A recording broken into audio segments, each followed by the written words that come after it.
Bonjour tout le monde, bonjour frères et sœurs. Je bénis le Seigneur pour sa présence ce soir. Je remercie le frère qui m'a permis de faire une vidéo sur son site. Que le Seigneur le bénisse, qu'il garde sa famille en paix, entre autres sa femme, sa fiancée. Aujourd'hui, nous allons parler d'un thème qui s'appelle la désobéissance à Dieu. La désobéissance à Dieu. Parce que nous savons tous que si on est là, c'est parce qu'il y a eu un péché dès le commencement. À savoir le péché d'Adam et Ève dans le jardin d'Éden.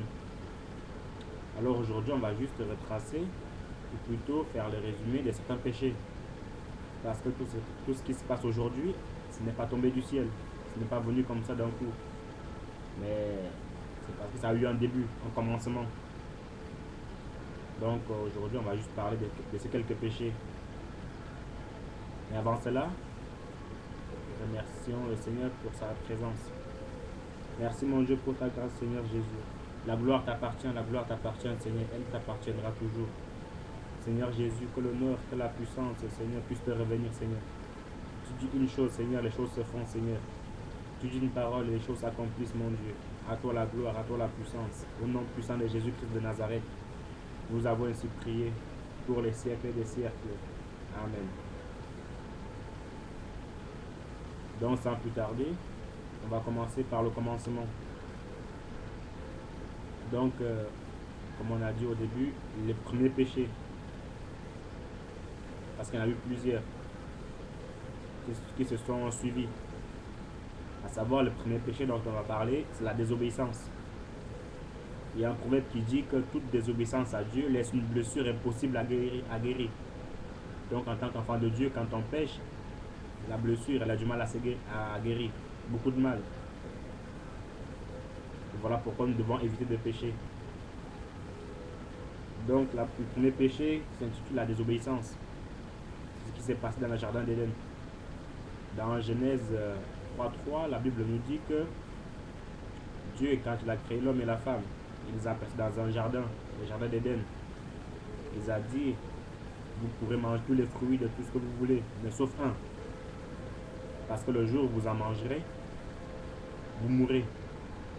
Par là, le Seigneur ne veut pas dire qu'ils mourront charnellement, mais spirituellement.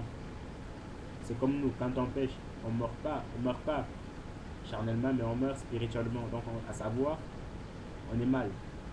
On se sent éloigné de Dieu. C'est ce qui s'est passé. Donc, Adam et Ève ont péché. Ils avaient désobéi à la parole de Dieu. Le premier péché de l'histoire. Et c'est ce péché-là qui nous a permis, ou plutôt c'est la conséquence de ce péché-là, qui a fait en sorte qu'on soit là au jour d'aujourd'hui.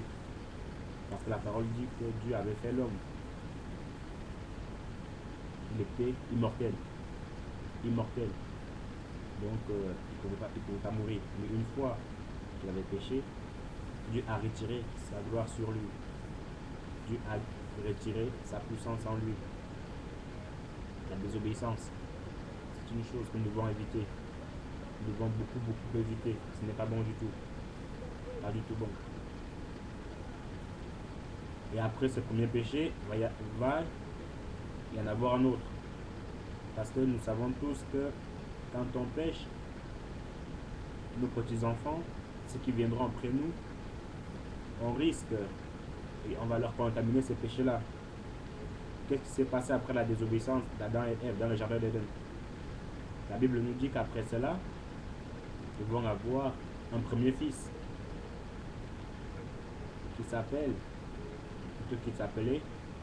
Caïn. Puis un deuxième qui s'appelait Abel. Tous les deux aimaient le Seigneur. Mais ils vont offrir des sacrifices à Dieu, ils vont offrir des cadeaux à Dieu. Seulement, il va y avoir un cadeau, quelque chose qui va plutôt plaire à Dieu. Donc à savoir, c'est le cadeau d'Abel qui va plaire à Dieu. Alors par jalousie, animé de jalousie, Caïn va tuer son frère. Il va le tuer. Donc par là, nous voyons le deuxième péché de la Bible, le meurtre. Le meurtre, oui. C'est ce que nous voyons aujourd'hui, les gens qui s'entretuent entre eux, et ainsi de suite. Donc ce n'est pas nouveau. Ce n'est pas du tout nouveau. Et cette histoire-là s'est passée dans le livre de Genèse toujours. Genèse 4, verset 8. Après, quand Caïn va tuer son frère, Dieu va lui demander, Caïn, où est ton frère Abel? Et Caïn va lui dire, suis-je le gardien de mon frère? Donc en fait, il cherchait des excuses. Donc en fait, il savait qu'il avait déjà fait quelque chose de mal. Voilà pourquoi il cherchait à se justifier. C'est comme au jour d'aujourd'hui. Quand on pêche, quand on fait quelque chose de mal, on cherche à se justifier et pas demander pardon. Alors après cela, Dieu va dire à Caïn, le péché se couche devant ta porte, mais toi domine sur lui. Le péché se couche devant ta porte, mais toi domine sur lui. Une petite parenthèse, c'est ce que le Seigneur nous dit aussi, que le péché n'est pas loin de nous. Il n'est pas du tout loin, il est juste à côté. Il est juste à côté. Donc par là, nous voyons le deuxième péché.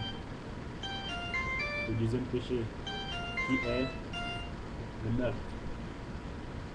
On va continuer au troisième péché. Le troisième péché qui s'intitule, qui s'appelle la polygamie. C'est quoi la polygamie? La polygamie consiste à avoir plusieurs femmes en même temps. Ce qui est très connu chez les hommes. Ce qui est très connu chez les hommes. Donc pour se venger, les femmes aussi veulent en faire pareil. Donc elles veulent avoir deux maris, trois maris, ainsi de suite.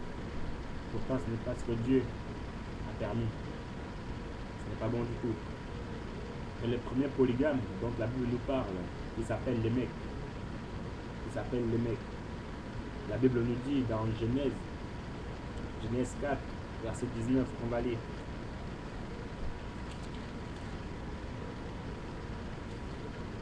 Genèse 4, 19. La Bible nous dit ceci. Le mec prit deux femmes. Le nom de l'une était Ada et le nom de l'autre était Tila. Ada enfanta Jabal. Il fut le père de ceux qui habitent sous des tentes et près des troupeaux. Quand Dieu a créé Adam, il n'a pas créé de Ève. Pourquoi Adam est deux femmes? Il a créé un Adam et il a créé une Ève. Pour que l'homme soit rassasié de sa femme. Donc aujourd'hui, beaucoup prennent pour excuse. Ah ben parce que l'homme a le droit de prendre plusieurs femmes parce qu'il y a beaucoup de femmes. Du coup, si l'homme ne prend pas beaucoup de femmes, il y aura des femmes célibataires. Des femmes célibataires. Donc, qui nous a dit ça? Déjà, marie-toi avec ta femme et après on verra. Dieu s'occupera des autres. La Bible dit qu'il n'y a rien de nouveau sous le soleil. Ce qui a été, ce qui sera, ce qui s'est fait, c'est ce qui se fera. Et Dieu ramène ce qui est passé. À savoir quoi? Que s'il y a eu la désobéissance avant nous, elle aura aussi lieu après nous. S'il y a eu le meurtre avant nous, ce meurtre-là va aussi persister après nous. Et de nos jours, s'il y a eu la polygamie, oui, le fait d'avoir plusieurs femmes en même temps, cela aussi va se contaminer. Cela va se contaminer chez les autres. Frère, en tant qu'enfant de Dieu, nous devons éviter cela. La Bible dit, l'apôtre Paul pourra dire que l'évêque soit marié d'une seule femme. D'une seule femme, pas deux, pas trois, pas quatre. Une seule femme. Donc nous devons avoir qu'une seule femme. Une seule.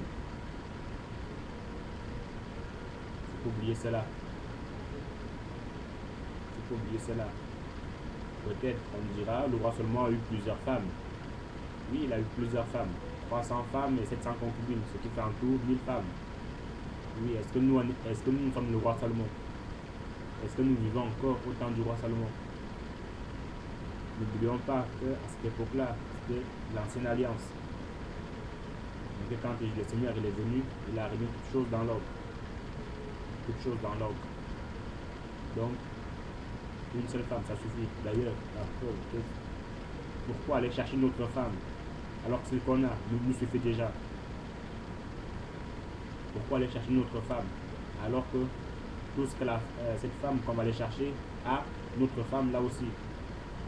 Pourquoi? Pourquoi? Donc, soyons sérieux avec Dieu. Ne vivons pas comme le monde vit. Parce que le monde, lui, le conduit vers leur paix, le diable. Ce n'est pas un homme qui le dit, c'est la parole de Dieu. C'est la parole de Dieu qui le dit. Donc, soit on est avec Dieu, on applique la parole de Dieu, on la met en pratique, soit on se dit, Seigneur, c'est trop dur, je ne suis pas supporté.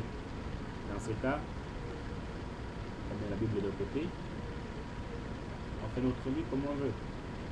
Mais attention, à notre mort, ça va barder. À notre mort, ça va barder. Donc surtout faire attention. N'oublions pas qu'il y en a un qui ne dort pas, c'est Satan. Lui ne dort pas du tout. Si nous on dort, lui ne dort pas. Satan, c'est quelqu'un qui il attend juste une petite faille, une petite porte ouverte. Et il rentre. Et quand il rentre, ce n'est pas pour nous faire des cadeaux. Ce n'est pas pour nous faire des cadeaux. Lui, il vient, il détruit et il repart. Parce que c'est son but. C'est son travail. Et nous, résistons-le. Résistons-le, tenons ferme. Tenons ferme. Tenons ferme. Donc, bon, comme on a dit, ça ne devrait pas être long. On va devoir se laisser. Que Dieu vous bénisse. Qu'il nous aide à avancer tous ensemble. Aucun de nous n'est supérieur à l'autre. Aucun de nous n'est meilleur à l'autre, par rapport à l'autre. La seule différence, c'est le temps qu'on accorde à Dieu. C'est la seule différence. Maintenant, c'est à nous de voir. C'est à nous de voir. Et une chose est sûre, frère. Une chose est sûre, sœur. C'est que le Seigneur veut faire de nous des hommes de Dieu, des femmes de Dieu, qui prêchent la parole, qui défendent la sainte doctrine, qui dénoncent les choses du diable, qui dit haut et fort ce que les autres disent tout bas. Donc, en résumé, le péché, les deux péchés dont on a partagé tout à l'heure, le premier qui est la désobéissance, Genèse 3:3, la pomme qui a été mangée. Le deuxième péché, le meurtre. Caïn par rapport à Caïn envers son frère Abel. Genèse 4:8. Le deuxième péché, la polygamie. Où on nous parle d'un homme, le mec qui prit 2 femmes. Genèse 4:19. Bien sûr, il y a encore d'autres péchés. L'adultère, l'impudicité, la masturbation, la fornication, le vol, le mensonge, le trafic de faux papiers, toutes ces choses qui s'ensuivent. La haine, la violence, il y en a beaucoup, énorme.